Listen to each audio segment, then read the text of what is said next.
Hey, this is Parby with hopefully my first tutorial of many featuring the P51 D-5 in War Thunder arcade battles.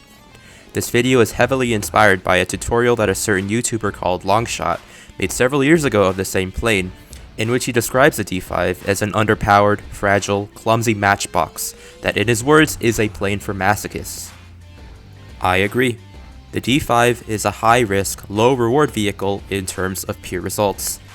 It is, to put it simply, a difficult aircraft to fly. At its battle rating, you will be absolutely outclassed in almost every way by high-octane energy fighters such as the Bf-109F4, J2M2, and Yak-3. Flying the D-5 is a lesson in discipline, patience, cunning, and resourcefulness. The D-5 does not take damage well. It does not take keyboard inputs well. Its performance is not exemplary either.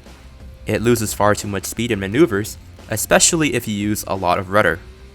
I flew this plane 4 times to gather footage for this review.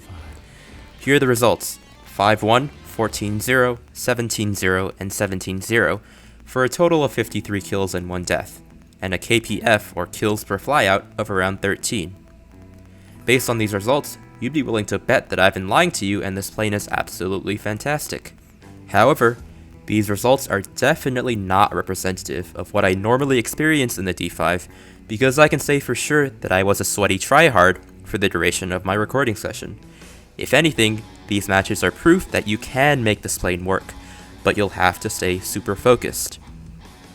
Here are my overall stats. I'm averaging around 6 kills per battle and 8 kills per death, which is honestly alright by my standards, as I often play very recklessly.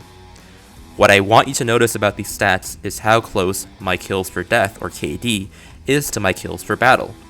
That means that most of my matches go something like this. I spawn in, I get a few kills, I get clapped, and then I leave. This is a direct result of this plane having very limited options when under pressure. If you aren't in control at all times, there's a high chance you're going back to the hangar. To do well, you'll need to be disciplined, patient, and focused. I also hold the current unofficial record for the most solo one flyout kills in the D-5, the recording of which is uploaded on this channel if you want to go check that out. Before I hop into a test flight, I'd like to say that Longshot has been an absolute blessing to the arcade PvP community. His videos are a great source for beginner and intermediate fighter pilots, so please, if you haven't checked him out, please do so. So before we get into the nitty-gritty, here's a quick overview of this plane's overall characteristics, starting with its pros, as well as the areas in which I think the plane is acceptable, because it really does suck so much that I have to dig deep to find anything that makes this plane worthwhile. Firstly, it's acceptably fast. It's no rocket ship, but you will be able to outrun the majority of your opponents in the long run. Secondly, the guns. 650 cals with the standard late war belts. I use stealth for all of my games, but I've later found ground target and tracer belts to be extremely effective. Lastly, the D-5 has acceptable straight-line energy retention. That means that provided you adjust only minimally, i.e. you don't touch the controls, you can make very deep boom and zoom runs and still regain a lot of altitude.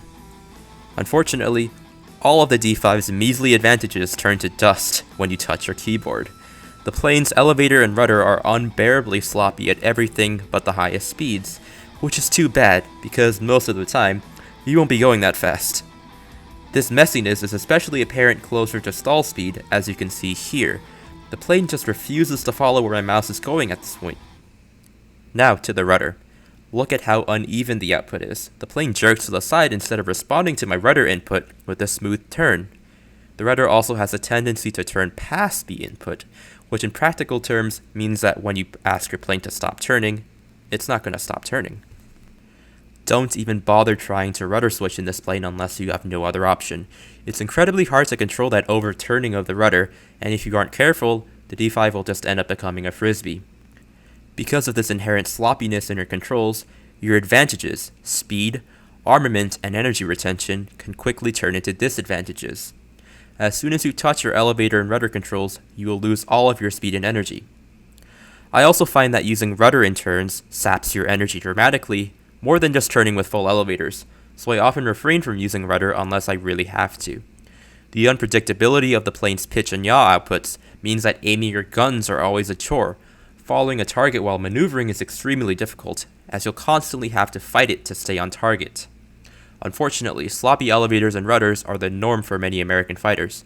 Bearcats, King Cobras, Corsairs, and other D-model Mustangs all have very similar flight models and have very similar advantages and drawbacks, so everything I say in this guide is applicable to any of these planes.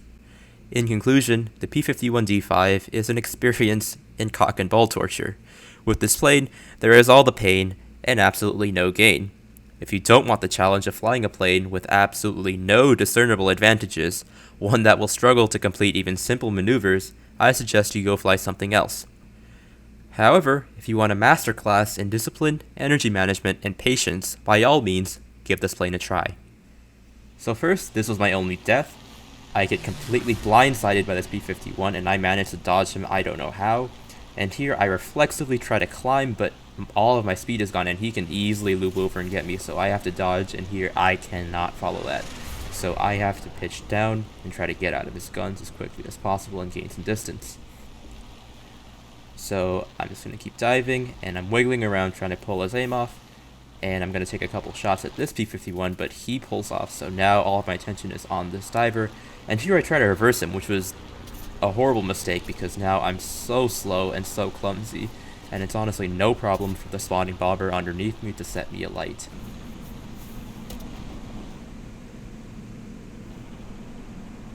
And for our next whoopsie moment, I'm going for this XP55 in a head-on, and instead of dodging horizontally, I go straight over the top, and he has no problem following my weak elevator, and I'm honestly very lucky that he dies, and that the bow fighter behind me dies as well. And now on to some more positive moments. So first I'm going to start off with this battle where I see this P63 coming for me from the main battlefield. And he's obviously fixated on me, so what I'm going to do is I'm going to abuse my energy advantage. I'm going to start what I call an extended spiral. And what I'm basically doing is I'm slowly, still climbing, but I'm also turning into him to make him believe that I'm not too much faster than him and that he has a shot at getting me. So I'm going to keep doing that. And while he's going to follow me with his mouse and burn energy, I'm going to conserve mine. And I'm going to continue this until I feel like he's slow enough that I can swing around and get him. And here I'm into a full spiral. I'm waiting for the perfect moment. And here I think he's stalling. So I'm going to dip down, pen him in, make sure he has no way to escape, and go for the shot here. But he changes directions and this elevator just can't follow it. But I'm still behind him, so I still have a shot at this. So I'm going to follow him up. And when he changes direction, I'm waiting for him, and there's the kill.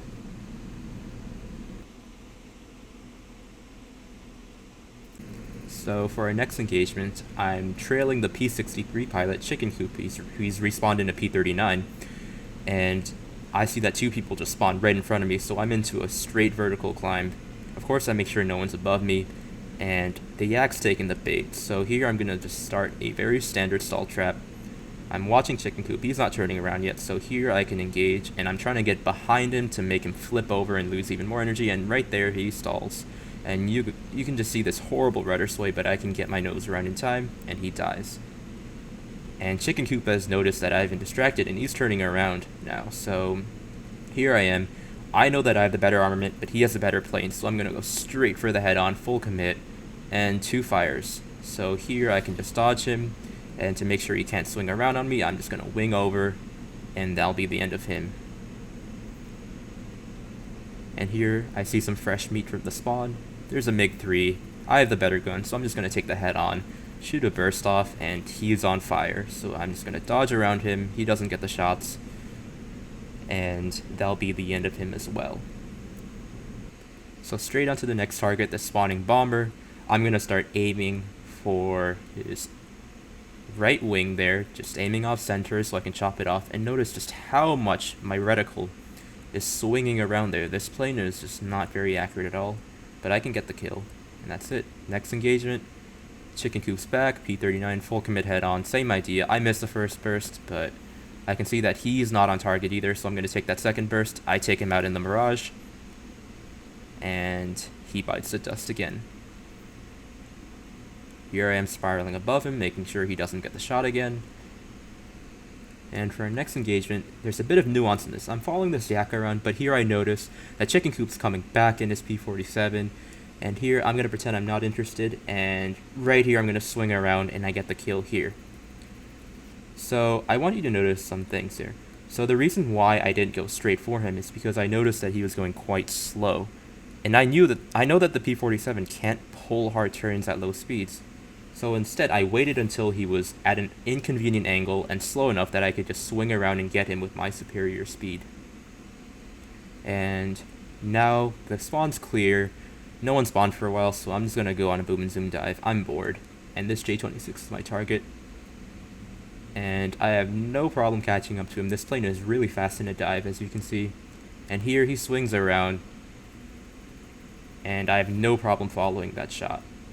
So next is the Spitfire. He is distracted by an AI, and I get a nice full burst, but unfortunately only a crit. It is what it is, and I'm extending. I can see that there's another Spitfire who spawned, and he's going straight for me. But here I decide, screw it, match is about to end, might as well get a couple more kills, so I go for the full commit head on, swing off, I get a crit on him, and I'm following the guy I crit earlier. But I can see a couple guys just spawn, so I'm just going to turn around, try to see where this Spitfire is going, and he's not focused on me at all. So he pays the price. And I see this 185 diving after me. I cannot run away from him, so I'm just going to turn around, take that head on. Unfortunately, the match ends before I get the kill. So on to the next game. So I'm going to pop smoke here since I want altitude and no one's really contested me so far. So here, I'm trying to bait someone into following me, and right here we got a customer P400. This plane is not the best performer, and it's very easy to just swing over the top and stall him out. And next, we're just going to keep straight towards the spawn, and no one's focused on me, so I go for the tail end Charlie, this IL-2, and I kill the potato.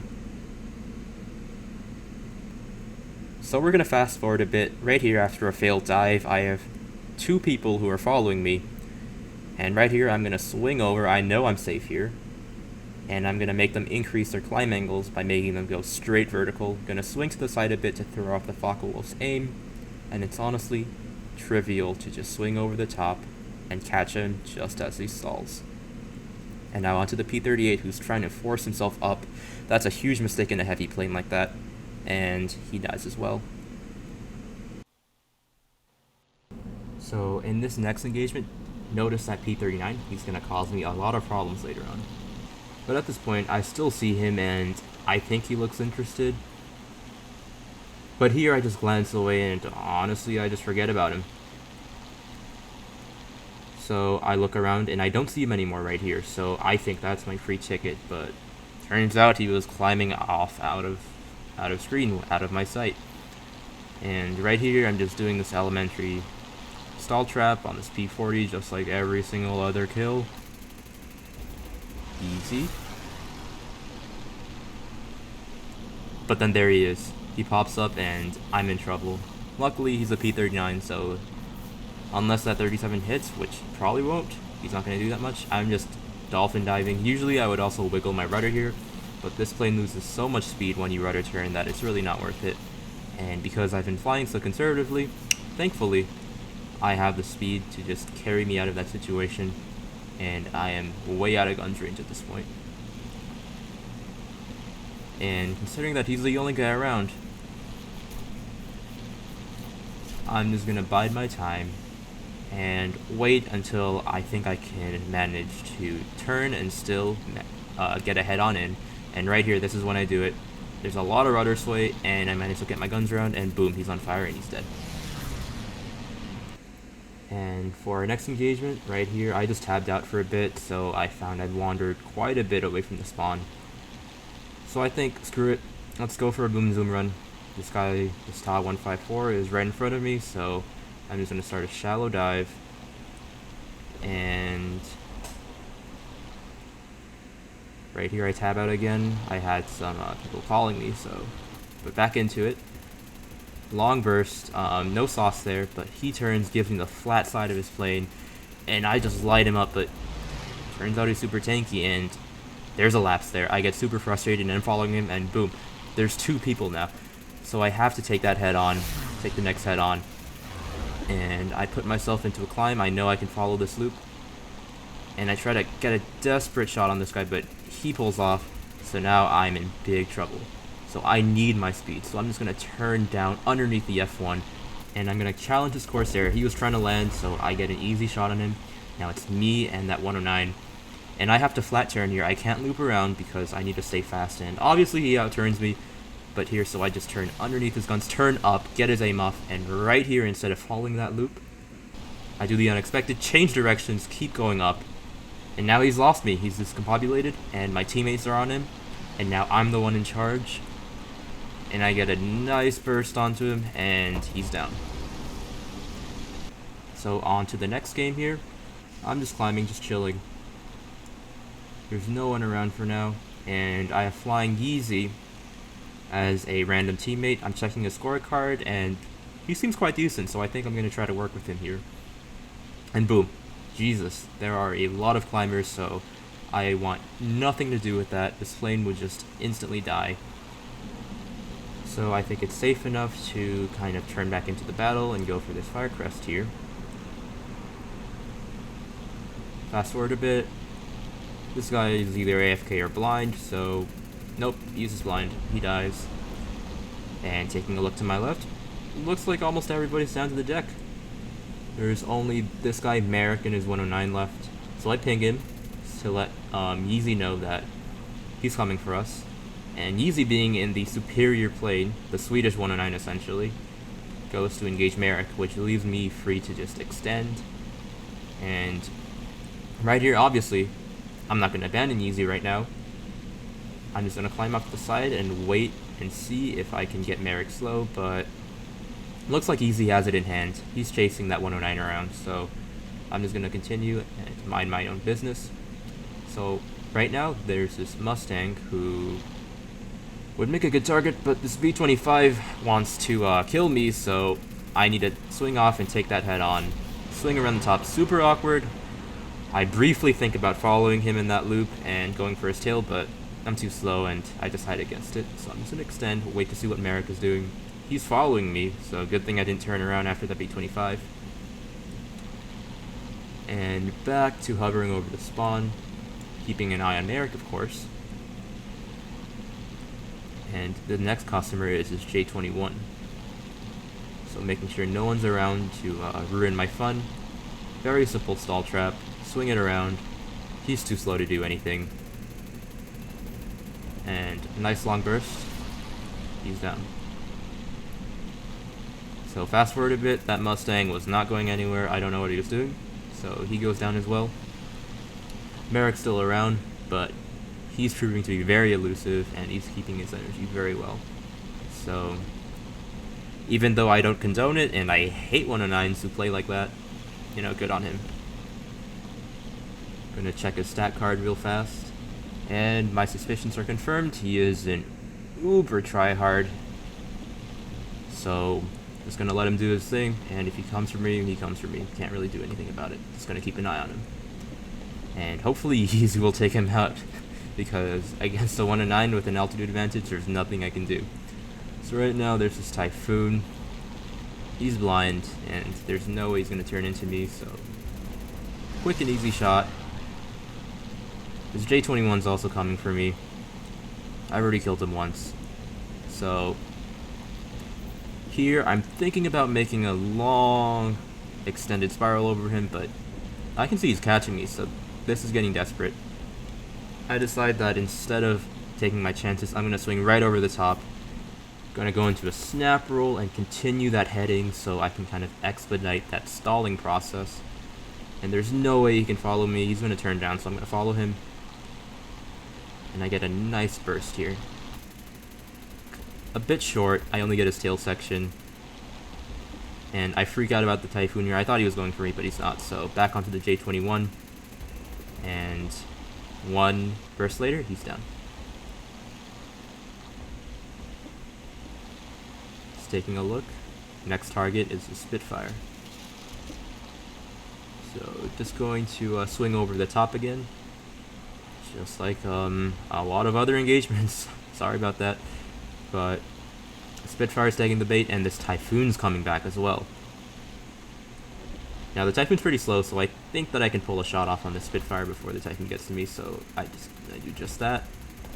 Boom, and swing immediately back into the Typhoon. Turns out he's stalling, so perfect. Line up the double kill. Alright, and now it's time to reset and take stock of my surroundings, make sure that there's no one who's trying to sneak up on me. And it looks clear for now. There are a couple of people spawning and no one's in my vicinity, so I go for the most obvious target, which is this P47 who seems like he's climbing.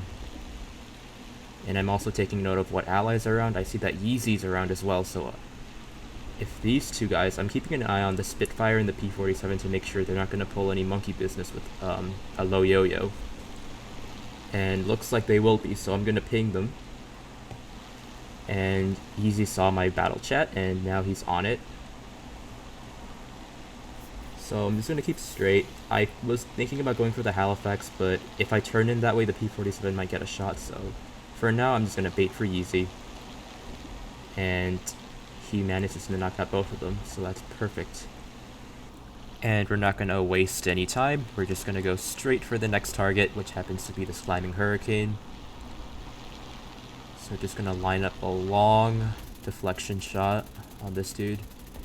For some reason he doesn't die immediately, but I managed to get a fire in the end. And this Hellcat's come back, so I have no choice. I'm going to take that head on. He's on fire. Duck out of the way. And now this is the moment where I realize that everyone I kind of ignored beforehand is now higher than me, so I'm in trouble. And I have no choice but to just extend away from the battle and hope that these guys turn off. I've kind of left Yeezy high and dry there, which was unfortunate, and he dies.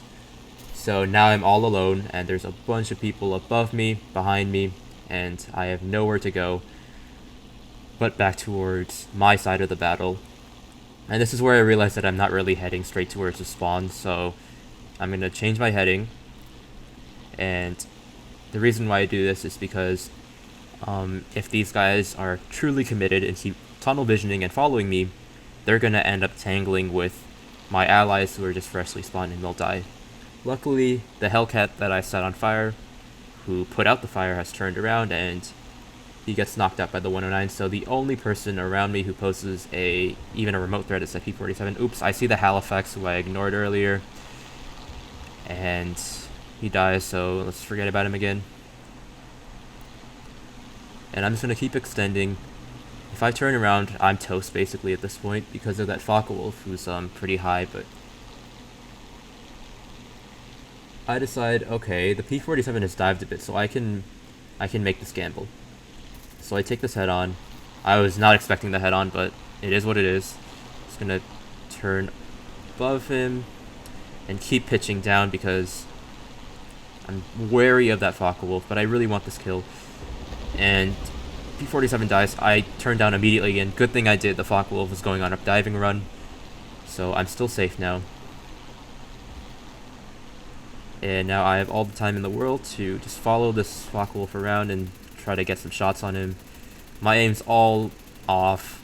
The plane's really not complying with my my mouse movements, and I'm just gonna follow him. But he decides to extend, and because this plane loses so much energy, I can't really follow that. So, seeing that the 109's on him, I'm just gonna leave him alone, and that's that. Taking stock of my surroundings again, making sure that 190 isn't coming back, and it looks like I'm in the clear for now. I'm in a bad position right now, but there's no one who's focused on me, so it doesn't really matter.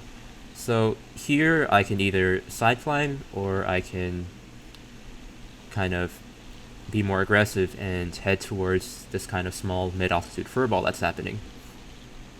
So I decided to do the latter, and because right now it seems that no one's really focused on me, so I think I can sneak in a couple shots, just keeping my speed high.